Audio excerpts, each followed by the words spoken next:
Coach, thank you very much for being here. I appreciate all of you that cover us. Appreciate your efforts and appreciate your time this afternoon. Before I get going, I want to give a synopsis of this first quarter of the season, third of the season. My goodness, we're already there. And I want to share a few things. Just like I said, whenever I speak to the media, I'm really speaking to the team. This message since Sunday has been hammered, and obviously it was hammered today.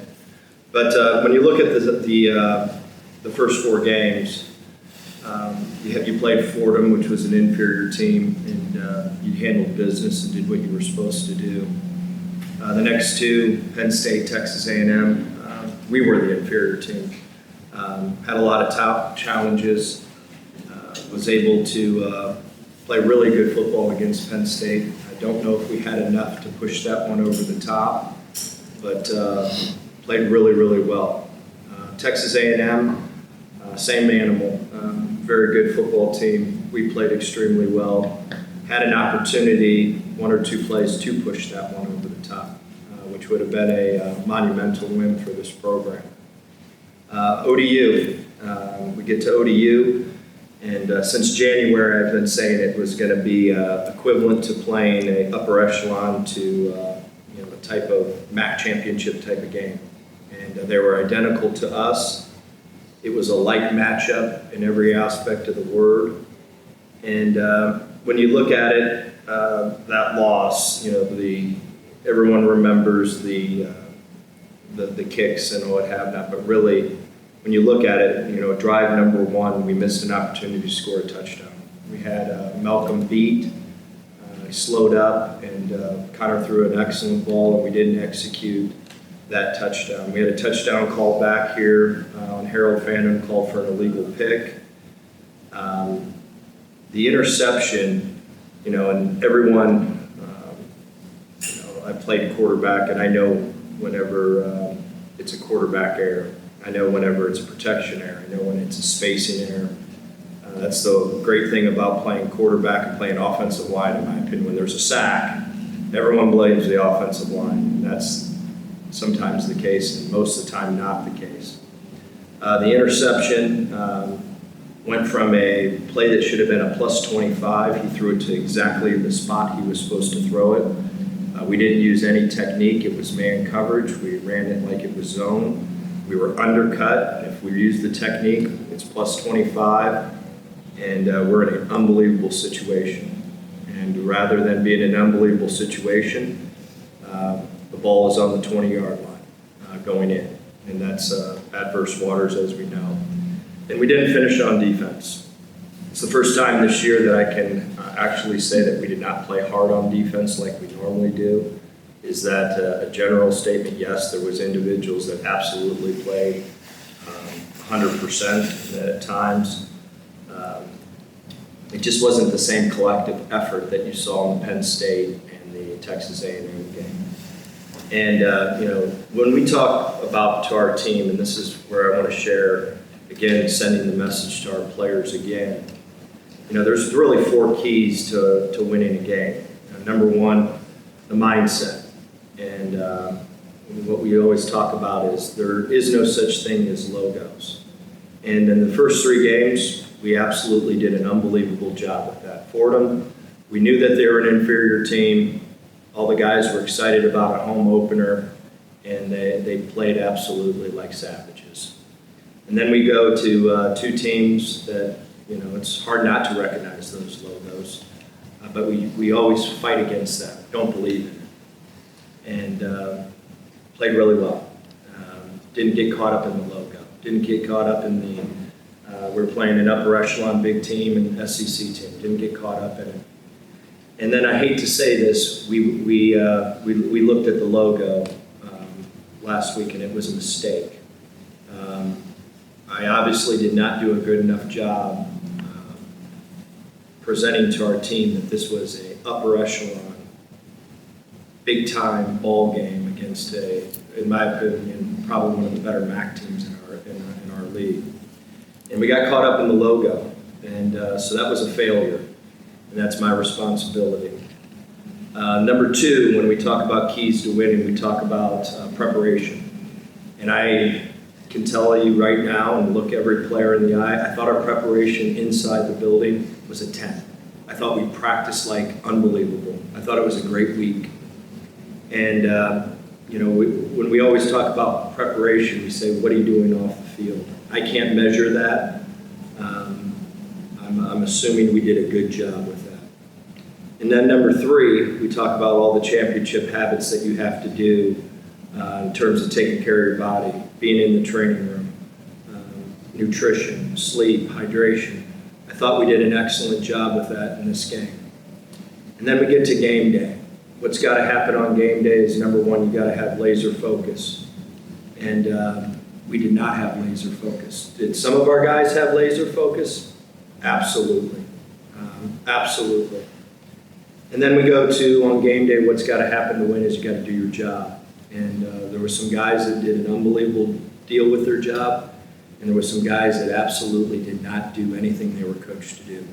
And number three, and this is the piece that I'm most disturbed with, is relentless effort. There were some things that we didn't do weeks 1, weeks 2, weeks 3 in terms of effort. And that's not who we are. That's not what our brand is. And that was really disappointing. And then number 4, execute. And at times I thought, even with the poor effort, guys not at times doing their job, I thought at times we did some really good things with execution all across the board. But whenever you're not focused, you've thought just because of it was a certain logo and your mindset wasn't right and you're not playing as hard as you're supposed to be playing and you're flat not doing your job at times, not being disciplined, you're going to get caught. And that's exactly what happened. And just like I said, you will never see me ever sit behind here and ever blame a player. That's my responsibility, number 1. That's extreme ownership. Number 2, it's our staff's responsibility. And number 3, it's our players' responsibility.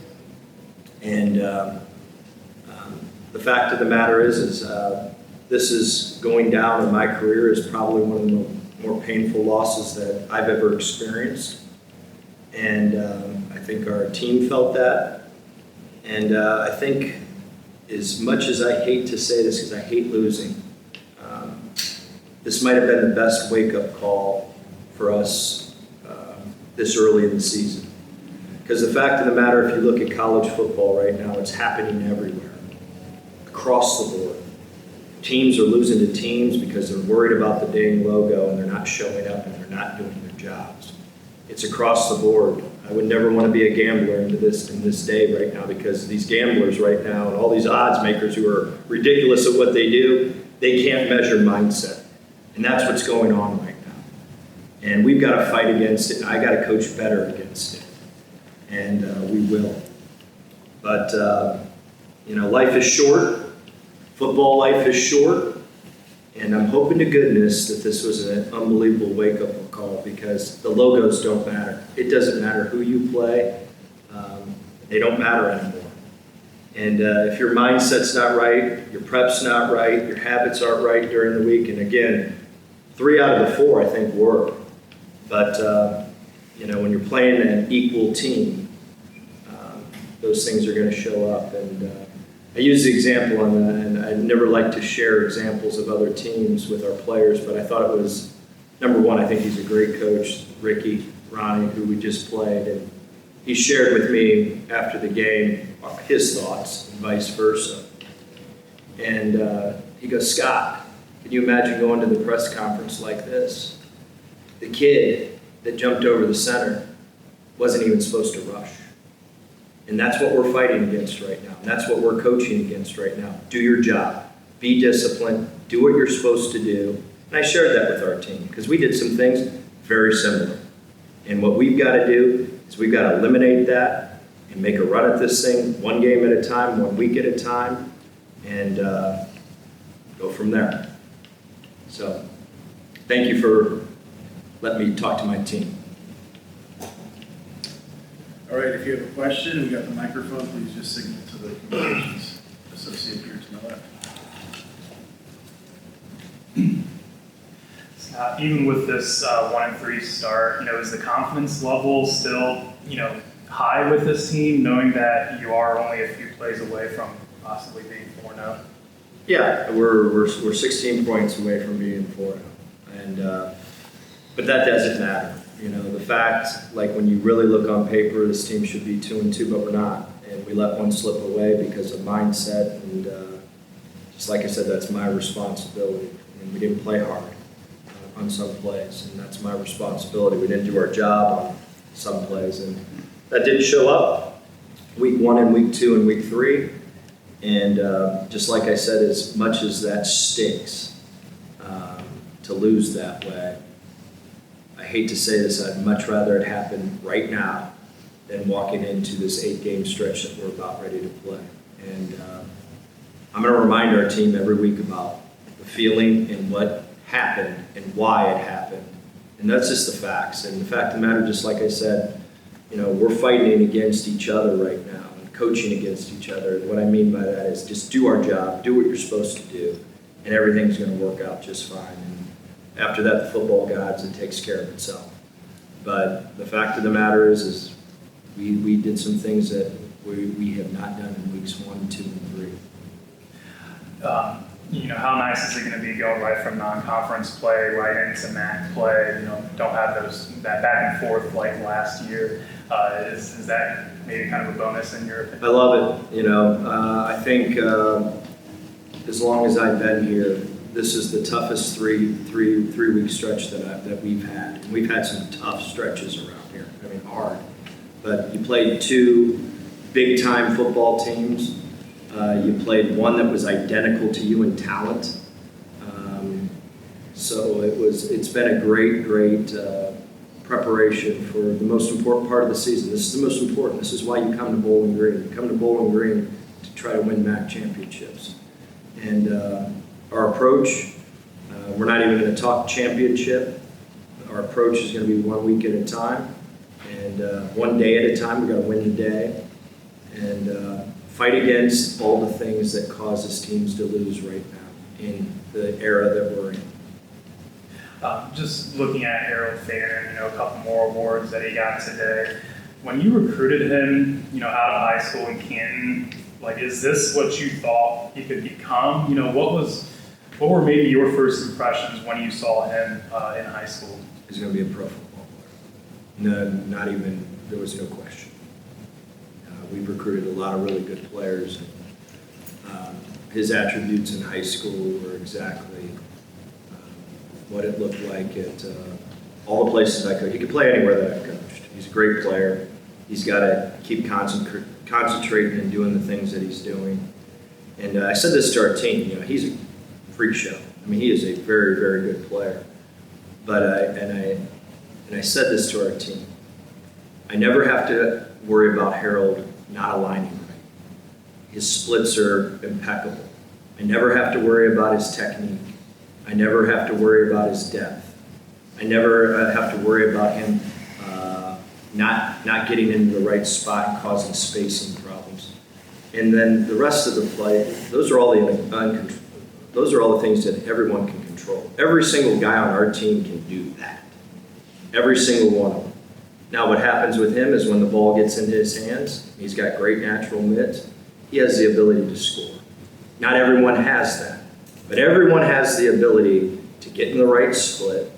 They all have the ability to get to the right depth. They all have the ability to use the right technique. They all have the ability to catch. We got guys that can catch here. And after that, a little bit of the good Lord takes place. Some guys are going to catch it and fall down. That's who they are. Some guys like Harold Fanner are going to catch it and go score. Some guys are going to catch it and advance it enough. That's all about ability. But we need to, and in this football game, if we just simply did what we were supposed to do, we win the game. And we did. And that's my responsibility, and that's my message.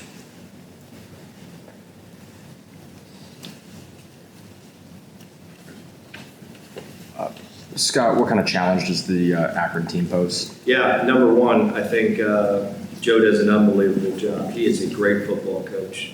There's a reason that he's won every place that he's been. He is a really good offensive mind. He's got a great staff. He's got a very good defense, very athletic up front. The MAC is the same. I don't care what anyone says. If you look at their schedule, they've played some savages. And Lord knows, the effects that playing in Ohio State, playing in South Carolina has when you play OU. I lived that life. We lived that life right out here last year whenever we didn't practice OU until Thursday because we were so beat to hell from the Michigan game. So you really can't judge anything about the OU game because you don't know their health, you don't know how banged up. They just went through an unbelievable stretch of really hard opponents. So this is a Mid-American Conference. I don't care who you are. I don't care about the logo. I don't care about any of that. Any of us can win at any time. And it's about fighting, the logo. It's about making sure that we're prepping like a savage. It's making sure that our habits are crystal clear. And then when we get to game day, we focus, we do our job, and we execute. And we play really, really, really hard. And that's what it's going to take to win this game. Plain and simple. Our four things that we've been following, like religion around here, needs to occur for us to beat Akron. Coach, you talked about in your opening statement, third way through the season now. So looking at your guys' performances, what do you think have been the biggest strengths of this team so far? And what are the biggest things you want to see get improved? Yeah, we played some really good run defenses, and we need to run the football better. The three teams that we just played are good against the run. Penn State was excellent against the run, maybe one of the best in the country. I think they were number one last year. Texas A&M is great against the run, and we did not run the ball well enough against ODU. Did not run the ball well enough. So we need to get back to being able to run the ball well. I think Connor's playing at a high level right now, so I think our quarterback play is good right now. I think our protection has been great. I think our receiver play at times has been good, at times inconsistent, so we need to take the next step there. And it's the little details, the little things that we need to be on point with. And here, what I mean by that, here's the example. We had a player that gets an explosion play, plus 35, unbelievable technique, great depth. We called the same exact play, and we're 10 yards short on the depth. So those are the things that we need to change. We need to get majorly consistent at the receiver play and block a little bit better on the perimeter. Defensively, when we play hard, we're really good. And we did not play consistently hard against ODU. That's a fact. Watch the second play of the game. When there's a screen, four of our best players did not hustle. And that's not who we bet. That's not the way we play defense around here. I think we've covered well. I think we can improve tackling a little bit. But for the most part, our tackling has been pretty good. So the moral of the story is we got to get back to who we are quick. And we just like I said, we followed this formula for the last 3 weeks. First 3 weeks, we followed it to a T, and we were really good at it. And obviously this week, whenever you look at mindset, worried about a logo, we did. Our practice was great. I thought our habits were good. And then game day, the guys that didn't do their job, not everybody, but there was enough that caused the loss. And our effort wasn't to the standard that it's generally been. So just like I said, all of those things of why it didn't happen and our formula, that's my fault. That's my responsibility. It's our staff's responsibility, and it's our players' responsibility, but it starts with me. Coach, you talk about working on focus and effort. Is that something that you can coach? Got to. It's 100%. I didn't say it enough. You have to. In this world that we're living in right now, you absolutely have to. It's got to be constant reminders. And I hate to say this, just like I said, this thing that occurred Saturday stinks. It hurts, it sucks, I'm sick. I haven't been this sick since I've been here over a loss. I'm sick. Our staff is sick, our team is sick. And I'm hoping that we can not be so short-minded that we can refer back to this, to not let this happen again. Seemed to be a little disjointed there at times as well. I think back to the first quarter, we burned a couple timeouts on offense, and maybe people weren't in the right position. Another one in the third quarter, a key point had to call a timeout. And the penalties as well seemed to be a little challenge. Yeah, the timeouts is that we were in probably the most complex prep that we've ever been in on third down. And we were 50%, and if you watch teams that play this ODU team on third down, thank God we had a bye week. Let's just put it that way. And we used a lot of time with ODU for the bye week. And their system was excellent on third down. You watched South Carolina get the quarterback hit left and right. You watched last year the quarterback get hit left and right. They had a great check system. And if there's one area that I thought we were excellent, it was our third down plan was on point. But at the beginning of the game in particular, we had to burn 2 timeouts because it was new. We got disjointed a couple of times with it, and we just knew that we had to keep the ball, and that's why we burned the timeouts on the third downs. But we started getting into a groove and really settling into how the system worked, and we executed, I thought, excellent for the problems that they gave us. Had some penalties that really seemed to hurt you as well, the key times of the game, huh? Yeah, the offsides penalty, the pick. You could watch the tape. Whenever you watch the pick, both of ODU's defenders run into each other. They both collide into each other, and literally one splatters into the kid that they said picked us, and whenever he ricocheted off, his hands went up. In the minute that your hands go up, they automatically assume you were picking. In all actuality, the two players, ODU's players, run into each other, ricochet into our wide receiver, and they called a pick. So I think it's a tough call. Do I think it was a pick? Absolutely not. Is it a tough call? Absolutely it is. Probably whenever the game's in full speed, I would have probably thrown a flag, but that's not what occurred. Talk about the players being laser focused as well. They had almost 20,000 people in the stands here. There's so much going on with homecoming. Is that kind of a double-edged sword when you got them in? No, I don't think that at all. I think, no, I don't. No, I don't. Coach, of the players who have been injured, through the first 4 games this year, are you expecting any to return soon, and if so, who? RJ Garcia will be back here soon. If not this week, for sure next week. But I'm hoping to get him some snaps this week, which will be a huge help for us. Yeah, how much will that help the wide receiver room? Absolutely, and it's just like I said, we got good wideouts here. We just need to be more consistent with some things. Looking at just one of your assistants, Alex Baer, for him to, coach, tight ends and special teams, a couple of strengths of this team, how's he able to kind of balance that and really get the most out of those 2 groups of positions? Yeah, well, number one, besides the quarterback, the most work that you have to do is with the tight end, just because of what we do with the tight ends. We do a lot. And we really do a good job. Greg has coached the tight ends for a long time. He's our O-line coach.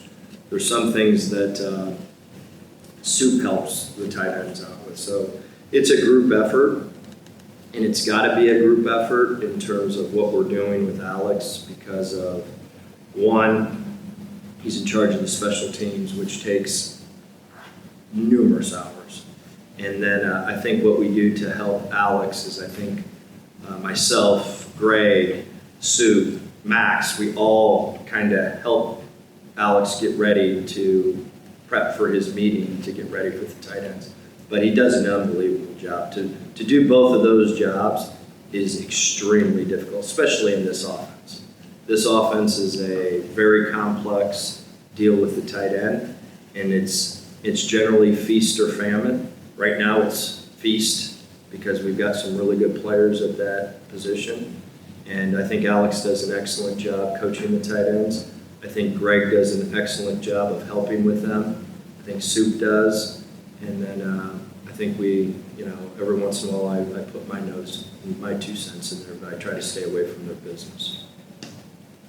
Dontrez, Coach Leffler just mentioned how the ODU game was maybe kind of a wake-up call as far as loss. Is that kind of how you guys are viewing it? To suffer tough loss like that, kind of a wake-up call.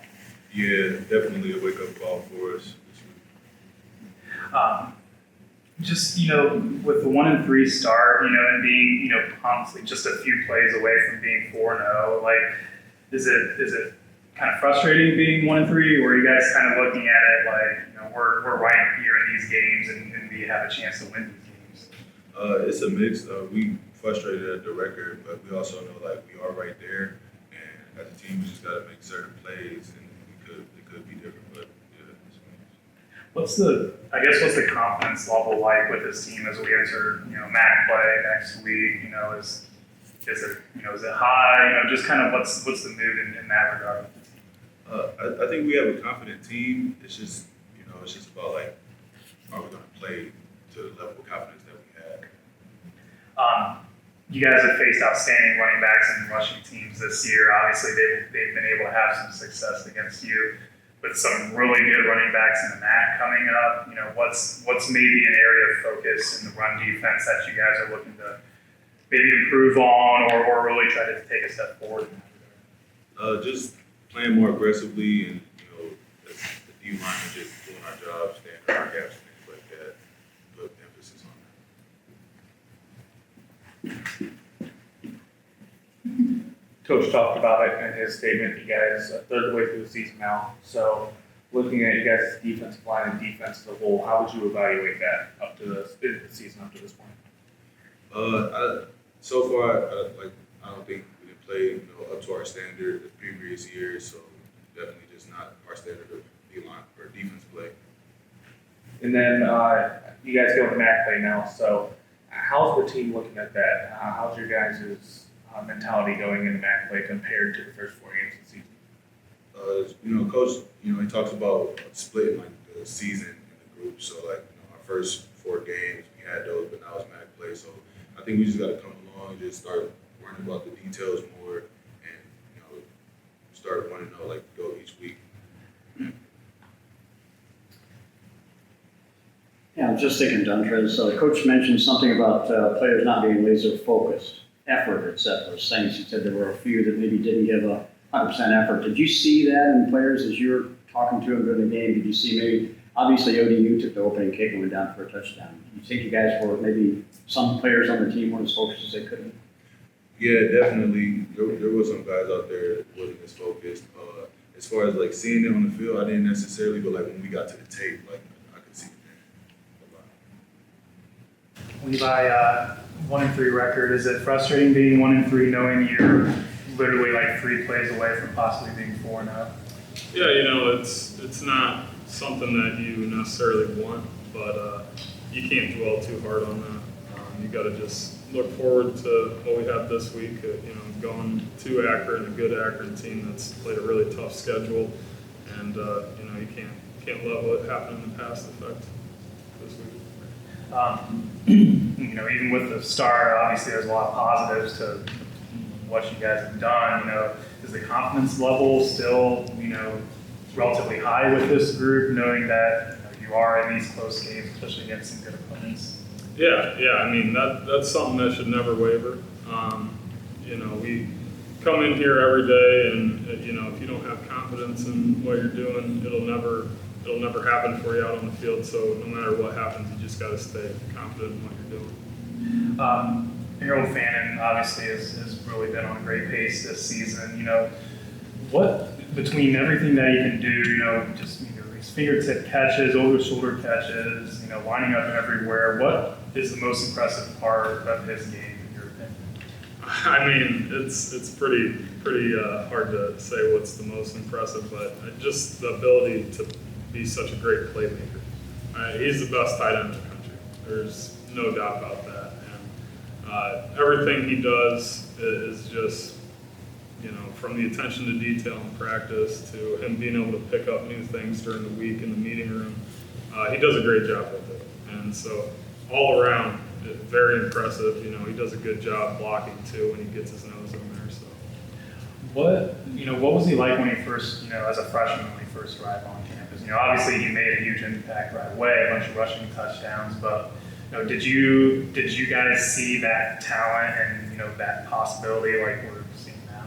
yeah, from day one you could tell that he was going to be a special guy.